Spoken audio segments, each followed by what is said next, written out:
do. Okay? And what would be a reason?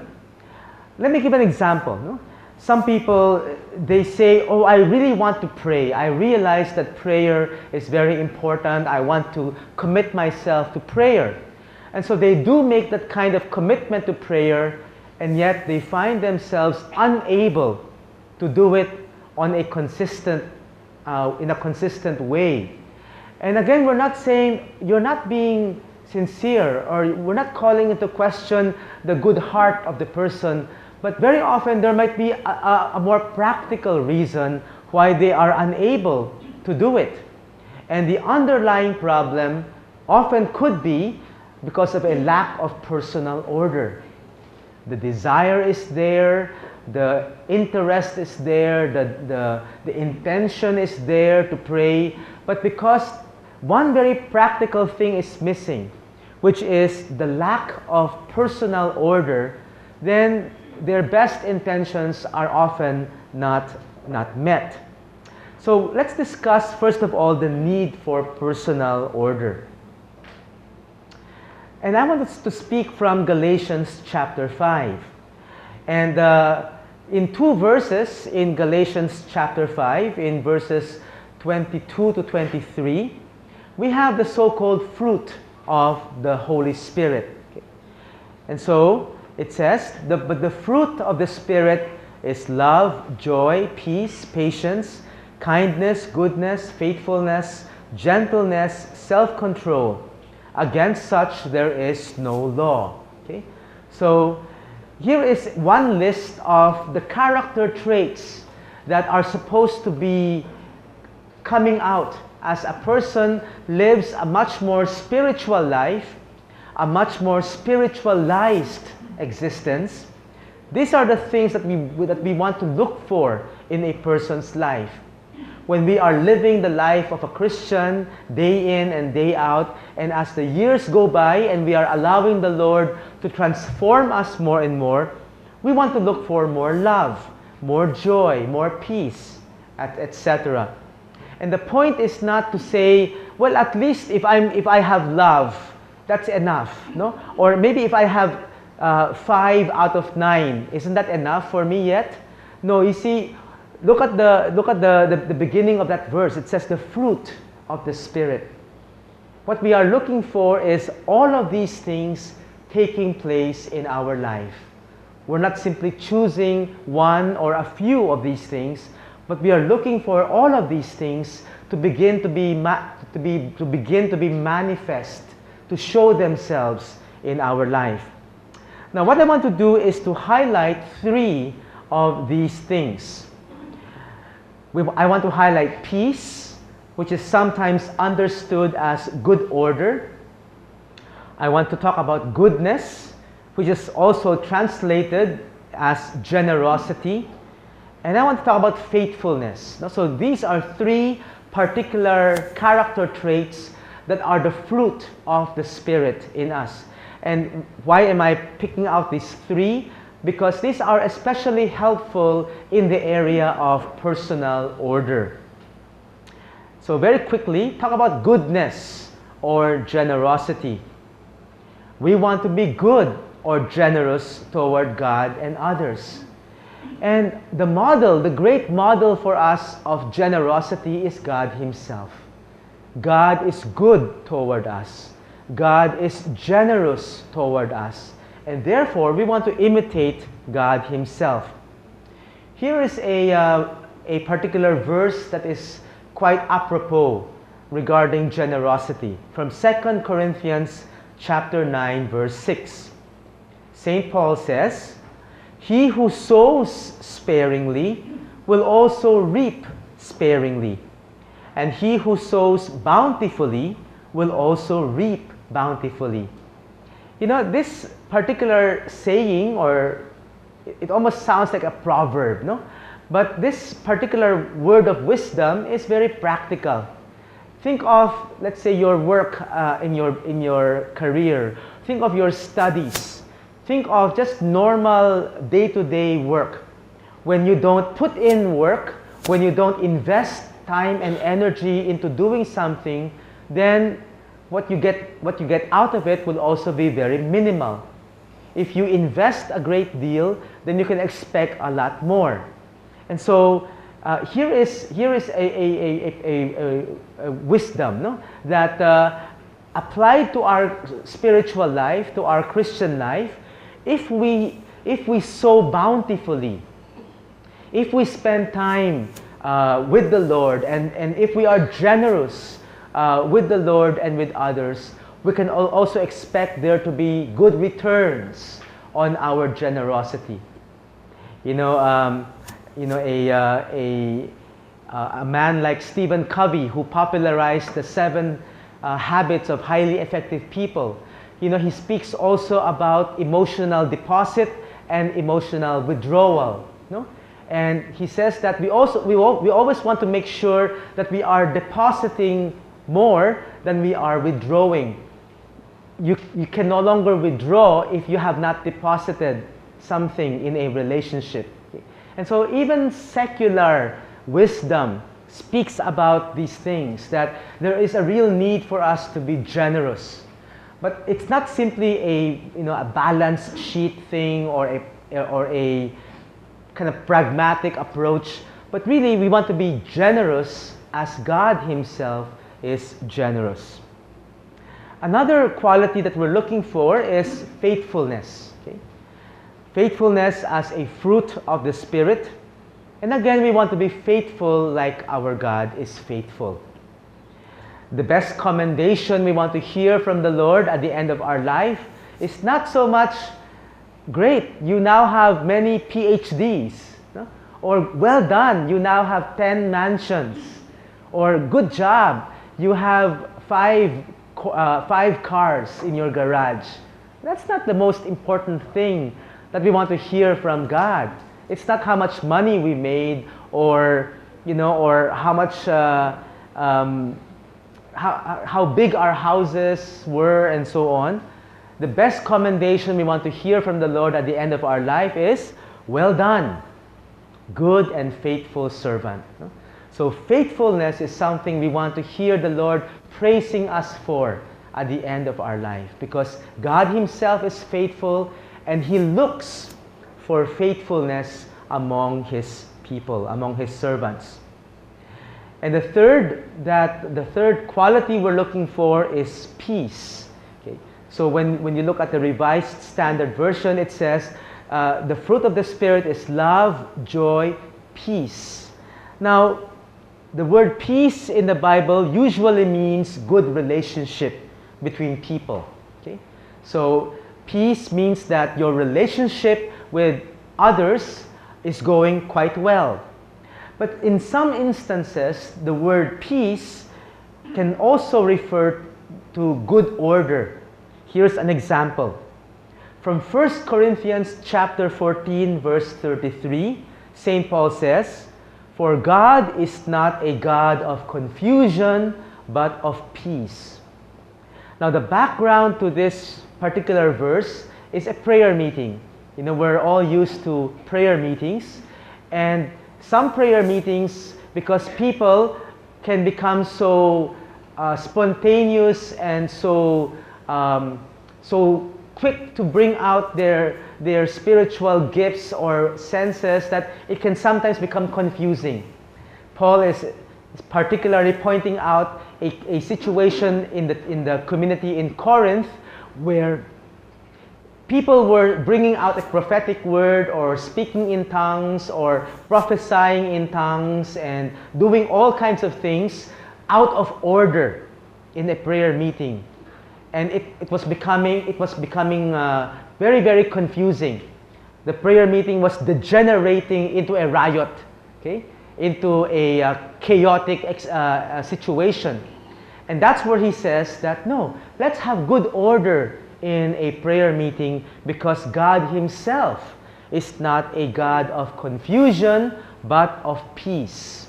And peace in this situation means good order. Okay? So again, our model for what we want to aspire to become is God Himself. And God places His Spirit into our hearts so that we can be men and women of good order, of faithfulness, and of generosity. Now, all of this is background to our talking about the need for good order. Okay? Our first observation is that it is very important to have good order in our daily life. Our second observation will be that it is very challenging to have good order in our daily life today. I think all of us who are alive today realize that it's so difficult to maintain good order in our life. Not impossible, but with the current situation in modern living, in modern society, especially in highly urbanized places, where in fact we find many of our Sword of the Spirit communities, okay, all over the world. It so happens that many of our Sword of the Spirit communities are located precisely in highly urbanized places. And these places make daily living very, very challenging. So we see the need for good order. At the same time, we admit that it's quite difficult to have good order in our daily life today. There are a number of challenges which make this the case. One is that we are living at a time where the sheer number of options and possibilities is overwhelming. Okay? You might say that our grandparents lived in much simpler times, and even more so for our great-grandparents. They lived in far simpler times, no? And they were happy with limited options. They didn't see a real need for more and more options. It's just the case that in modern society today, there seems to be a value to give people as many choices as possible. I remember going to a restaurant in the US, and you know, I thought of simply ordering a very simple meal, but the waiter kept asking, how would you like your steak? How would you like your potatoes? How would you like your side vegetables? What dressing would you like for your salad, etc. No? Just the sheer number of options and possibilities. Going to a supermarket today, there are many, many more options available. And things like the internet, where you get so much an explosion of information. No? It's a supermarket out there, and it complicates things. Another thing which complicates modern living is that, especially in highly urbanized places, we often live by schedule, because we're trying to accomplish so many things given our limited time. Many things are scheduled. Even relationship building time gets scheduled. Again, in earlier times, at the time of our grandparents or our great-grandparents, they had more time to relate with each other. There was no great rush to get many, many things done.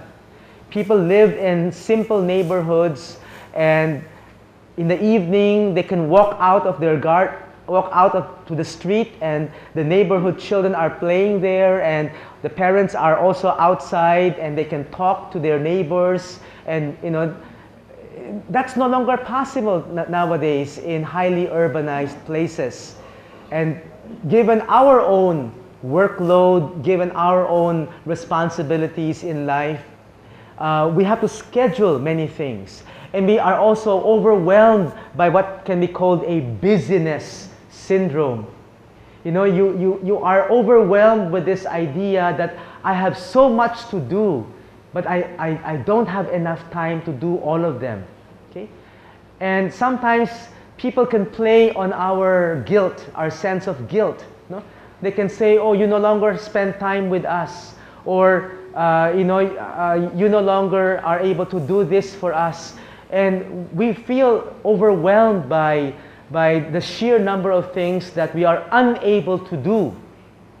At the end of the day, we try to recall how many things we have done, and we feel as if we have done so few things, and yet our to-do list gets longer and longer. No? So that's what many modern people suffer from, this busyness syndrome, or this sense of being overwhelmed by things to do. Now, it is probably impossible to have total control. And so, this particular talk is not meant to say to you, there is a way for you to have total control over your life. It's probably impossible. No? Because anything could happen. You could get sick, and all your best plans could be ruined. No? And so, of course, realistically speaking, we are not aiming for total control, but we are aiming for reasonable control over our time so that especially the most important things get done. Okay? Nevertheless, through faithfulness and good order, we can ensure that real priorities and important commitments are taken care of. And so we want to learn a method, an approach, a way of handling our time so that our real priorities and our most important commitments are taken care of. What I want to do for the rest of this talk is to give you a practical approach to basic daily life order. Okay? So here is a tested method of establishing good order in your time. Other people might call this personal time management. No? It's a very practical way of making use of your time, of maintaining faithfulness as you go through your day, as you go through your week, as you go through your year, that your priorities, your commitments are protected and that they are being handled. There are 3 simple steps in this particular approach. Okay, and let me start out by saying that I am not claiming that this is the only way of doing time management or that this is necessarily the best way. Okay? But many people in our communities have found this approach very helpful. I myself began taking on this approach many years ago, and I found it very, very useful for me. No? And so as I give you this particular approach, I would really highly recommend that you try it out first. Maybe even now you have your own approach. You have your own way of keeping track of time and schedules and appointments, etc. And you might say, do I have to give this thing up and try that out? Well, let me say, yes, try it out first. No? And after trying it out, if you think that your own system still works better, fine. No? But at least give this particular approach a try.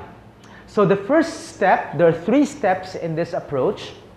The first step is to come up with a priorities list. To have a priorities list. The second then is to make a weekly schedule and a yearly schedule.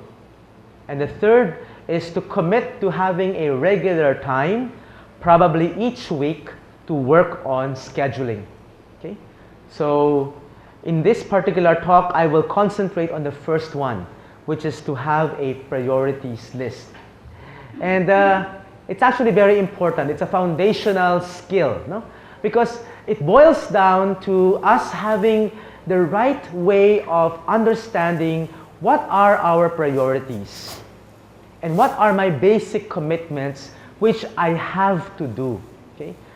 The point being that I have a clear way of looking at my life and all the things that I need to do. And then if I have time, then I can do other things which are less important. But in order to determine that, I need to have a priorities list. What do I mean by this? Let me propose 5 areas of priorities, okay, corresponding to 5 general areas of our life. What are they? Relationship with God, relationship with church and community, relationship with our family, relationship with outside work, such as our job, our studies, or let's say with the wider society. And finally, relationship with ourselves. Okay? So some people call this the five-fingered approach. Okay? So we have 5 fingers, and so each finger can correspond to one of these 5 areas. Now, in the same way that you need all 5 fingers for your hand to work properly, then in general, you also need all of these 5 areas. Some people say that let's prioritize these 5 areas. Let's say maybe the first priority is relationship with God, then second priority is relationship with church, etc. Actually, we don't recommend that approach. No? We're saying just as you have 5 fingers in your hand, in order for your hand to work well, then we need these 5 areas. And we want to make sure that our priorities in these 5 areas are all met.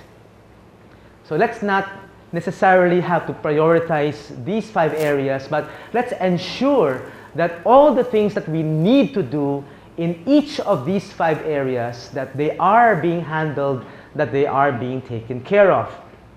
Now, besides these 5 areas of priorities, let me talk about 3 kinds of priorities. 3 kinds of priorities. The first is essential priorities. The second is important priorities. And the third are good priorities. Okay, what do I mean by them? The essential priorities are those that need to be done weekly, or else you will not be fulfilling your obligations. You need to do them on a weekly basis. Okay?